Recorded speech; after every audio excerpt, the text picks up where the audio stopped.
I find the multitude of things in life truly beautiful. Entertainment, clothing, cars, Popeyes. Like, what's there not to like? It can be amazing sometimes here. Time and time again, I'll just forget that as much as life is full of day-to-day hardships, traumatic experiences, or just a load of difficult decisions that can lead to a bunch of bullshit, is that there can always be a bright side to it if you stay positive, move in a better direction, change your life up. And instead of staying focused on the negatives, steer clear of that and just begin to embrace happiness and forgiveness.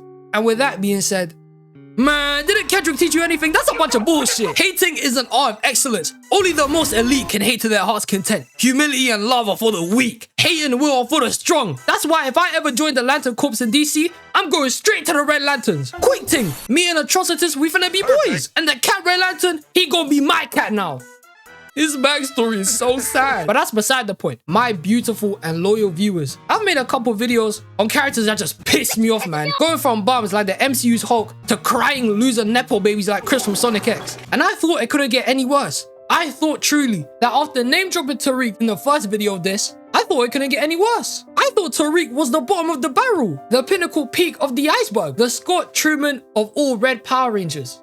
Power Rangers RPM is the best Power Rangers, fight me. But I genuinely thought, like hand on heart, that after mentioning that waste man, that it was over. Well, it's sad to say that I'm deeply wrong. There are so much more people in fiction to hate on. Like I'm talking a whole Guinness Book of Records full of these clowns. And some of them, as hard as it is to believe, are worse than Tariq. Which is what I'm here to expose to you, man. Today, folks, I've returned with more characters that have pissed me off. Worse than the other two videos of people I mentioned. I despise these individuals with all my power. And the last take of this video is probably going to be a little bit controversial. You may hate me for my take on it. You may disagree with me and not like what I have to say about them. And guess what? I fully respect your opinion. Psych! Anyways, let's jump into the first pick I got. Mine from Shield Hero. And to cut this shit, you fucking suck. Like, I can't remember if your name is Mine, Multi, Hippopotamus. I don't care, bro. You just suck. You're just terrible. If you're unfamiliar or have never heard of this waste of life, Mine is a character from the anime called The Rising of the Shield Hero. This shit used to be mad hype back in the day, in where this wicked woman is introduced to us in the first episode. And off first looks, you might think, oh, she don't look too bad. She doesn't look all that evil. I ain't see nothing wrong here. My friend, the devil comes in many forms. No. See, Mine in the first episode shows us why she belongs as public menace #1. She graciously takes a seat as one of the most hated anime characters of all time. She's definitely top 5. And now, I'm not gonna lie to you, man. My knowledge on this lady is only limited to the first season, since I've only seen that season. So if you've seen the whole anime and she's done worse throughout the show, well, I wouldn't be surprised, I'll be honest. But anyways, let me share the tea and explain to you, man, why she's horrible. So like I said earlier, Mine makes her first appearance in the first episode of Shield Hero, where our main character, Naofumi, and 3 other guys from different parallel versions of Japan are all transported to a whole new world. You know, the typical isekai shit. Anyway, these 4 men are all assigned different weapons. You got the sword and bow heroes, the spear hero, and of course, the shield hero. And let me say something real quick. The other 3 heroes, they suck ass, bro. The sword and the bow hero are semi-decent, but they really don't do shit besides just standing there and watching shit pass by. And for the spear hero, he's just a bum. He cares too much about getting goals. He's useless. Someone tell this guy to control his lust. He's whack. And with these 4 guys getting summoned, they were all initially brought here to fight off waves of monsters that were just fully finessing the whole kingdom. It was looking like Raccoon City before they came, I ain't gonna lie. Eventually in the episode, the king then gets to yapping, explaining that to them, also telling them about what the hell they're gonna get up to on their journeys. But throughout the entire interaction, he just blatantly disrespects Naofumi in the process. He's a dickhead. And you know what? He gets even worse throughout the entirety of season 1. A day later after they meet, the king brings some of the best warriors of the city into the castle. Proper heavy hitters, S-class guys and girls, people who are deaf or grandmaster rivals. So the 4 heroes can choose between them and have party members, so they don't have to do their own journeys alone. Long story short, this is literally Final Fantasy. They even have whole game menus in this anime. And with Naofumi, trusted in the room of people and dedicated warriors he's in, he closes his eyes, thinking that he's gonna have a whole party full of people to adventure with. And as he opens them slowly, he comes to see nobody wanted to join the squad. Nah, they violated this man, bro. He's on his ones now, his peak. The shield hero was seen as so useless to everyone else. They were just out here clout chasing, going to the other 3 who actually have some sort of weapons to fight with. I mean, me personally, I would never do this. If it were me, I'm going straight to the sword hero. I ain't crazy, he's got a sword. So with Naofumi being on his ones, one person decided to leave their squad to join him. Mine. She wanted to switch from the spear heroes team to the shield heroes. And now, he finally got a party member. And with that being said, every other hero and their teams go their separate ways and start their journeys. Now for me and mine start adventuring. They buy equipment, fight balloon monsters, get closer, you know, the usual. Here at this part in the show, you wouldn't suspect Mai of anything evil. She's just being an ally and showing him the ropes of how the world works, you know. You wouldn't think her and Mahito are cousins. But, ladies and gentlemen, things were already sweet for like a good 20 minutes. Cause the thing mine did to Now for me right after this, get her in prison, man! After Now for me and her finished adventuring for the day, they decide to check into a motel for the night. Now for me is about to go to bed. He's like, I appreciate all you did for me today and thanks her for showing him the ropes. Mine's like, no problem. I'ma see you tomorrow. Then when Now for me wakes up the next day, the man has been robbed. All his shit has been stolen. His money, his armor, everything gone out his room. It's done. Done now. He starts panicking, moving loose. So he runs out his room to go to Mine's room to tell her that they've been robbed until a bunch of knights pull up. They start speaking, saying shit like, Now for me, the king wants to see you right now, fam. What do you mean the king wants to see me right now? Nigga, I've been robbed. So these guys just grip Now for me, drag him out of the hotel, dash him into the king's room, and everybody is waiting in there. The other heroes, the king, and Mine. Now for me, he's mad confused. He doesn't know what the hell's going on. This shit ain't adding up. He just starts shouting, "Hey, yo, Mine, them niggas robbed me. We can't hit no more parlays. What, bro?" The situation here wasn't making any sense until the king says, "Mine, could you repeat what you told me again?" He hit me with the allegations. I ain't gonna say what's actually called, but I know you're smart enough to know what I mean by allegations. And that was it. Now for me has been accused of doing the allegations against Mine. This shit is going crazy. Everybody's looking at him with pure disgust. It's the biggest sin in that world. Shit, it's one of the worst crimes in the real world. And as he starts panicking and falling into despair, breaking down right in front of all of them, after being accused of this, with there even being planted evidence, Mine just pulls this face. And now for me realizes he's been set up. She's been pulling a ruse the whole time. She wanted to make him look bad, ruin his life, steal all his money, and just make him look like some giant dickhead to the whole entire public. If he wasn't one of the 4 legendary heroes, this accusation could have got him killed, murdered for a lie. She's evil. She did this for no reason. Pure menace behavior. Take her to jail now. She made Now for me's reputation miserable for the rest of the show. Everybody in the world knows about this and he's finished. It was so bad that his first party member in his team is a slave. And he didn't bring her up like that, like she was treated way better. But that's how bad Mine did the guy. And then throughout the whole show, she just continued to hate on him constantly. She sabotaged him from winning a 1v1 against a spear hero. And he was whipping him. Tried to sabotage him in races, openly disrespected him in public. And the king was just as much a waste man. Every time the 4 heroes would successfully complete a wave, he was paying this guy short. The other 3 heroes were making like 2 to 3k silver a wave. But now for me, he only made like 500 silver per wave. That's some bullshit. The fuck 500 silver gonna do for me? That's not even bodega money. I can't buy nothing with that. I'm broke. The man even has to buy the cheapest meals at taverns because that's how sad his situation is. And to think, all of this disrespect, all of this hate literally came from nowhere. Now for me was so happy to be in a new world. He was the most happiest he's been at the start of the show. Then throughout the rest of it, the guy is just nonchalant, doesn't care about nothing and hates everything. And to be honest, I don't blame him. It ruined him, his image, everything. She even tried to kill her own sister. She's a maniac. But luckily, by the grace of karma, Now for me got his revenge. Eventually, the queen pulls up after she disappeared for a while, and she was gonna set things right for Now for me. She put both the king and Mine into a trial, and they got exposed. The king pretty much just held a bias against a shield hero because of a bad shield hero in the past, so he's pretty much just a hater. And Mine, she basically got a lie detector test done and pretty much failed completely. Everything got revealed. They worked alongside the enemy. Mine tried to kill her sister and frame Now for me for it so she could skip ahead to become queen. She lied about the allegations. Everything came to light. And when they finally said everything they had to say, the queen was like, I sentence you man to death. And as their heads are just about to be yacked off by a guillotine, Now for me was even thinking this shit is way too far. So he comes up with a different way to get back. He walks over to them, starts trolling them in front of the crowd and said, "Bunny, I'm gonna change your names instead." So the king would forever be known by the name of Trash, and Mine, whose real name is Multi, would have her name permanently changed to Bitch. Not even lying here, her name was changed to that. It's crazy. Low key, it reminds me of that one scene from JoJo where Echoes is like, "Okay, master, let's kill the hoe."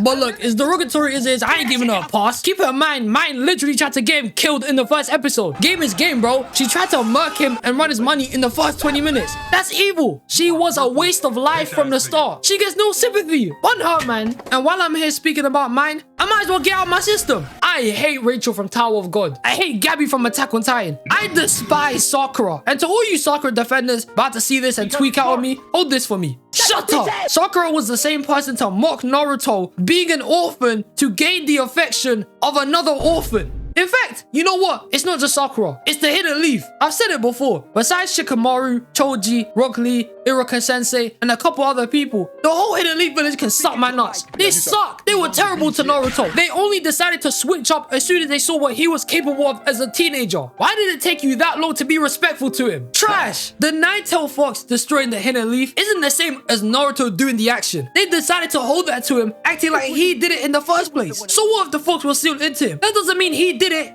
Grown-ass adults, guys pushing into their 50s, were out here just giving Naruto heavy side-eye for something he didn't do. Having ugly looks toward a kid. Man, burn this village, bro. If I had Renegade, I would dash a whole meteor wiping out the city. Especially knowing Daz was from here. That makes it more worth it. Anyways, onto my next character. I got Scrappy Doo. How can somebody like Scrappy Doo? His name rhymes with poo, bro. No relation to my goat Scooby. Because I feel bad that this idiot is somehow his nephew. He has to be adopted. Scrappy is just chop, bro. How can you like this little munchkin useless waste of life? Always getting into stupid situations, trying to fight ghosts and ghouls and monsters, thinking he can box like he's Muhammad Ali when he's really a cheap version of a shit boxer getting knocked the hell out all the time. Whose man is this, bro? Like, imagine pulling up to a haunted house and you're going there with this puppy.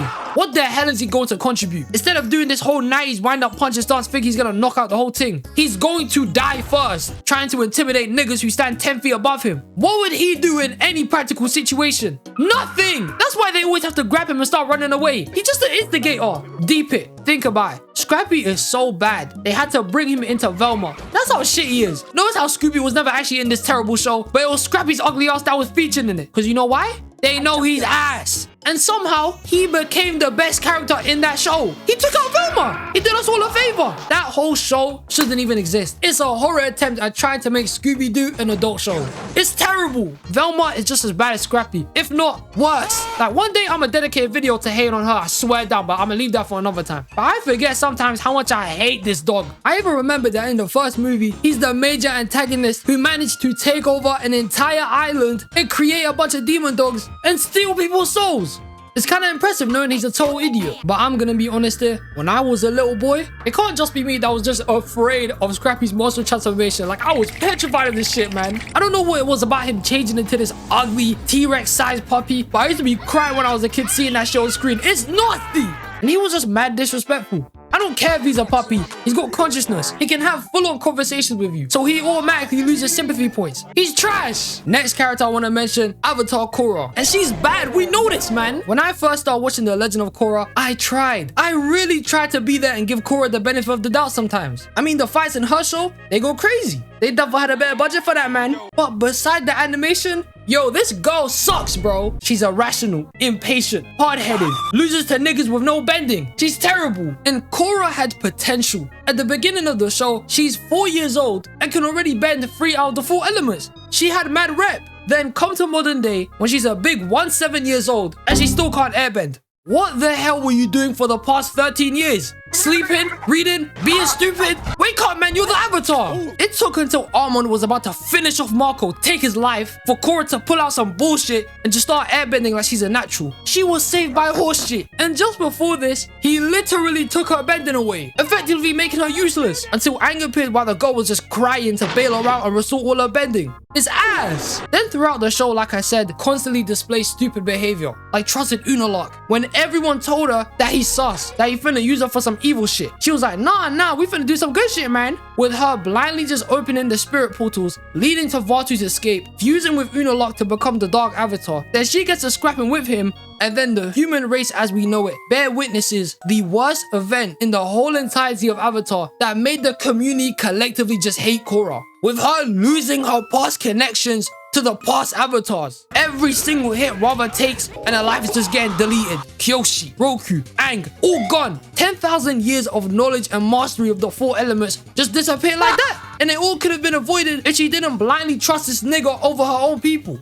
She's tapped. Then at the end of book 2, when all the conflict is resolved, she decided to leave the spirit portals open. What was the point of that decision? The only win here from doing that was creating new airbenders, like my boy Boomy. But I don't think that's worth the price of letting a bunch of evil spirits run across the world. You know who's in the spirit world? called the face stealer. Now because of Korra, he could just run across the world stealing faces of everyone. Now what's up? It's like wanting to open Hueco Mundo and letting tyrants like Kid Buu walk out of there scot-free. What was the logic behind this choice? It made zero sense. And remember earlier when I brought up how she lost her past incarnations of the Avatar state? Yeah, that shit caught real quick. Because after this, Korra was on a stage 1 day pass of booty kicking, getting her ass whooped. She was getting jumped. Zahir and the Red Lotus finessed her, literally poisoning her with mercury, putting her on hiatus for 3 years, just for her to come back after getting all that shit out of her system to get rinsed by Kuvira while she was in the Avatar state. It was a career-ending beating. Like, there was nothing left for her after this, I'll be real. Her chain got snatched real quick. But in most major fights, she had to get saved by everyone else. She can't even ISO and she's the Avatar. What good is it that the person the world is dependent on is getting their ass whooped? Korra villains might have been more difficult to deal with, and I'm saying that because they were proper menaces. But that doesn't take away the fact that even with that, Korra was losing way too much, bro. And also, it doesn't help with some of them being avoidable. But by far,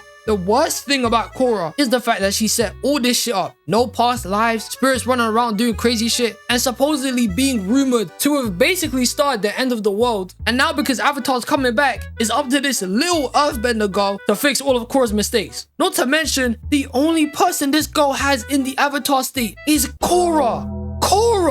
Korra's just useless, man. Aang was locked off in ice for 100 years with no other bending mastery beside air. And in under a year, he restored balance to the world and defeated Ozai. What's your excuse? You suck! And now, ladies and gentlemen, we have reached what I have dubbed my controversial final take of the video. If you watched the first time I did a video like this, the first person I ever brought up that I just despise wholeheartedly is none other than Tariq St. Patrick, the worst character in any drug dealer show to ever exist. And if you don't know who this guy is or know nothing about him, let me compare it for you real quick. He makes Skylar White look like a saint. He makes Chuck McGill look like the best brother to Jimmy. Like, I know for a fact, we all hate Tariq, right? We all hate him. Yeah, screw it, man. Button this guy, bro, button him. Okay, well, if I told you, man, that I think there's some people worse than Tariq. Yo, are you stupid? All right, hear me out. The other day, I had a revelation, a thought, an epiphany that will change your lives forever as we know it. Y'all ready for this? I think everyone in book 2, every other character in cahoots with Tariq is worse than him. Because they made him look smart. How do you make Tariq look smart? They all made him look like a genius. Deep it. And for some of you that are gonna say, oh, but Tariq had some smart plays, shut up. The only reason why you think that is because everyone else is running on half a brain cell. And if you don't believe me, let me just run through the characters and cut the shit so you can understand what the hell I even mean. Start with Brayden, Tariq's number 2. He's terrible. Yeah, again, like Tariq, he started to sell drugs for no reason when he comes from a rich family. Then Tariq pretty much had to bail this nigga out several times. He became a liability in the last season doing up drugs and shit. And the most I can ever remember Brayden doing for Tariq is saving his life from getting taken by Noma and everyone else who betrayed him. Trash! Not to mention, he convinced him to put his trust fund into Western Holdings. And Western Holdings is a Ponzi scheme. Now this guy lost his trust fund and now he's broke. But the worst thing is that he lost a 1v1 against Tariq. So you can never have a chat for me. Effie, I'll give you a semi-pass. Because you know, at least with you being in the drug game, you broke. So it makes sense why you here. But at the same time, you're useless. You were so hell-bent on trying to kill Lauren, you didn't even fall through with it. You ain't about that, saying he should have done it when the guy was processing a plan. You were snake switching sides every 2 minutes. And on top of that, you probably just mad because Tariq and you won endgame. You were pressy like Lauren. No wonder you tried to mark her. And I am too. It would have been on site if Effie took out Lauren. I would have been fuming. You suck. Then we come to the Tejada family and oh my days. I have so much hate for these niggas, bro. Because they have no brain cells. Starting with their parents, Lorenzo and Monet. You guys fucking suck. Lorenzo, you the same guy trying to put up Drew to be the next leader. When the man didn't even want to do nothing like that. Meanwhile, you got niggas like Kane packing off people every 5 minutes and you're rejecting him. It took Kane blackmailing you with murdering Zeke to show him any amount of respect. You should have stayed in jail, you flipping twit. And Monet, I have nothing but hate for you.